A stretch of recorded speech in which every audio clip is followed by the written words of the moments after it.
Hello. Okay. Last clip got cut a little bit short because I had a load of builders running up the stairs.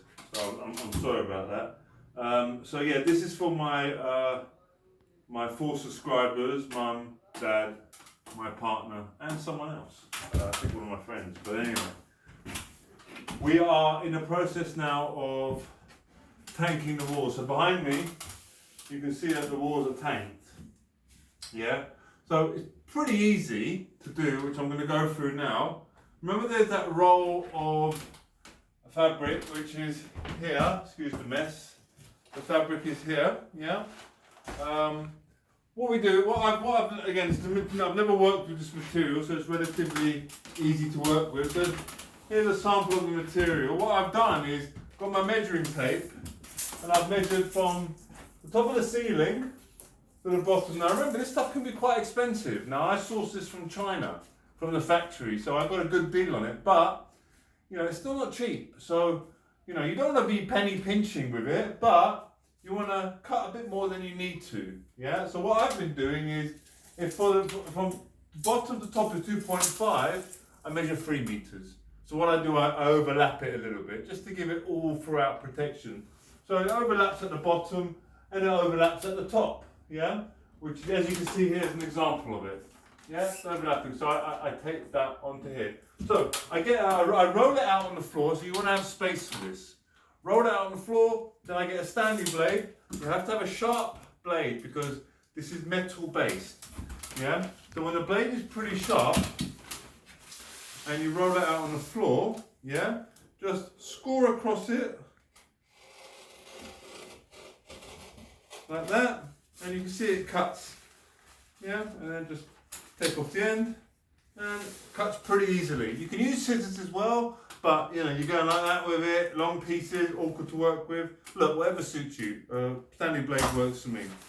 So again, this is all stuff I've got indoors that I'm using. Nothing, I haven't bought any specialist equipment. So what I've been doing is, preferably it's a 2-man job, because when you've got big real, like for example the ceiling, if you pan up, the ceiling behind here is all tanked with it. Yeah, it's a long stretch of fabric. So what I've been doing, yeah, is stapling one area, then putting it tight, stapling another area, and so on to each joist as it goes along. But you've got to be careful because if you've stapled it wrong, it kind of goes on the skew. Yeah, and then you end up having a big gap here, completely deceiving the point.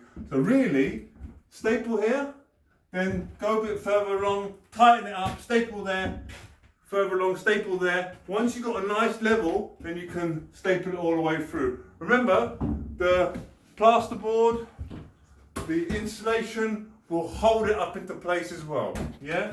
Now this is something that my dad kindly gave me or lent me. It's a staple gun. Again, you can tack on nails. You can put screws in. I'll show you an example. See, my worry was that if you put a screw in, I didn't want it to ravel around the screw. Do you know what I mean? And pull it all apart and tear it. So I did a little test point on here. Yeah, and you can see it really holds on nicely and it doesn't completely ravel it all in or pull it apart like some fabrics may do. Yeah. Now, all of this is stapled. If you see here, like what I've done, if you can imagine that this is the surface behind, whether it's wood or brick or plasterboard or something like that. Obviously, if it's brickwork, different ball game. But why would you want to be putting on brickwork at this point? Push it on here, bang, and bang. Yeah. Then what I've been doing is kind of pulling it relatively tight, holding it at the bottom. Put another one here, and then putting that tight. Right, and that's on there. So you kind of get the principle. It's not rocket science, right? So this is kind of where we are with it. Now we're going to be insulating. I'll say one thing though: reception is getting less and less and less, which is frankly great because when I'm here with my family, the worst thing in the world is getting phone calls. And we've all been in that place where you're on the phone. And you're like telling your kids, don't do that, or all right, I'll be there in a minute, and you're doing that. So you can't give the person the attention over the phone, nor the people around you, you're not giving them attention as well. So maybe this is a blessing. Maybe when your phone rings or a text message comes through, it allows you to go outside and to make a phone call and give that person that's on the phone the attention that they want and need. Then when you come inside, you're giving the people inside the attention that they want and need. So I don't look at it as a burden, to be honest. I look at it as a win-win situation. But the reception here is getting less and less. So if you can see here, this is an example of one that's tanked. Now, you know, it's all a bit loose. Again, I'm not a professional. I don't claim to be, never have done. But as I said, it's easy enough. Now, all the plasterboard will go on here, insulation, and that'll tuck that right in there, nice and safe. Only problem that we've got is this. Over here, we've got windows. So all of this stuff, this is what it was behind here, yeah? And this is what it's going to end up like here. Now, 5G or EMF rays struggle to penetrate through this. I had some bloke wrote on there going, oh, 5G is giving off way more rays than, you know, your meter reading. Cool, dude, whatever. I don't, you know, I'm not into the science aspect of it. What I do know is this stuff limits it down. Limits it down quite a lot. In some places, they're going to double up on it, right? So in here, we covered a huge percentage, if not a massive percentage, is being reduced coming into my room. But we have a big, beautiful window here, which, if a mask is directly opposite here, it's going to be penetrating straight through. What do we do about that? I did say I've got some samples to show you. I will show you at some point. There are glass samples which I wanted, which you stick onto the glass. Great aspect, but the problem is it's cloudy. So you can't see outside. You can just see it's like a bathroom window that's clouded, sandblasted. You can't see outside. So pointless really. So I was sitting here scratching my head thinking how we're going to do this. I think I briefly mentioned this on the last point. In here, which I'm going to expose, there's a power point. Okay? So this power point here is going to run a motor to do the curtains. And in the curtains, I've got this other fabric, which again, I believe I showed. Yeah? This fabric, yeah, will be either sewed on the back of it, or if you want to be a little bit more luxurious, two fabrics sewn in the middle of it, this fabric. You with me? Now that, when you close the curtain, that will stop any EMF rays coming in. So you're pretty much protected.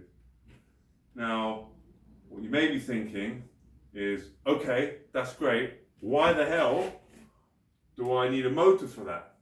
You don't. I'm putting one in. Why am I putting one in? I've got 4 children downstairs that I know will forget to close the curtains.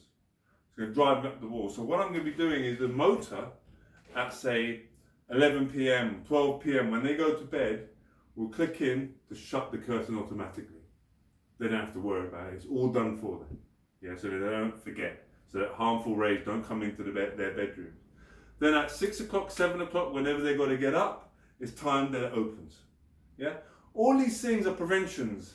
We can't protect ourselves entirely, because when we're out and about, you can't protect yourself unless you cover yourself with one of these, and you look like the Tin Man on the street, and everyone's going to be crossing the road as you're walking down the street. So yeah, you're protected, but you're